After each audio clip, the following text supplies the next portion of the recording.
మీరేం బాగుపడతారు? అసలు బాగుపడరు. శివుని ఆజ్ఞ ఏమైనా కదలదు అంటారు. అలాంటి శివాలయాల మీద, గుళ్ళ మీద పాతకాలం నుంచి ఇప్పటి వరకు దాడులు జరుగుతూనే ఉన్నాయి. గుప్త నిధులు, బంగారం ఉంటుందని ఆశతో. ఇప్పుడు మీరు చూస్తున్న ఈ శివాలయం వచ్చేసి పుష్పగిరికి కేవలం 500 మీటర్ల దూరంలో అయితే ఉంది. ఇక్కడ మొత్తం 4 శివాలయాలు ఉన్నాయి. ఈ 4 శివాలయాలు కూడా గుప్త నిధులు ఉన్నాయన్న ఆశతో మొత్తం ఈ యొక్క శివాలయాలను ధ్వంసం చేసేశారు. చివరికి నందీశ్వరుడి పొట్టలో బంగారం ఉంటుందని ఆశతో చివరికి నందీశ్వరుని కూడా పగలగొట్టేసింది. మొత్తం కూడా ఏం లేకుండా నందీశ్వరుని పొట్టను మొత్తం పగలగొట్టేసింది. ఇలాంటి వారిని ఆ శివ అయితే అస్సలు క్షమించడు. ఇప్పుడు మీరు చూస్తున్నటువంటి ఈ శివాలయం మొత్తం పూజలు జరగలేదు కాబట్టి లోపల విగ్రహాలు కూడా ఏం లేవు. లోపల ఒక పాము పుట్ట చూడండి, అంత పెద్ద పాము పుట్ట పెరిగిపోయిందో.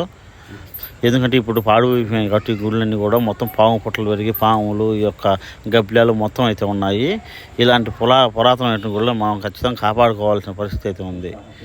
ఈ వీడియో మీకు నచ్చితే వీడియోని లైక్ చేసి అలాగే మన ఛానల్ సబ్స్క్రైబ్ చేసుకోండి. దీని గురించి ఫుల్ వీడియో అయితే చేశాను.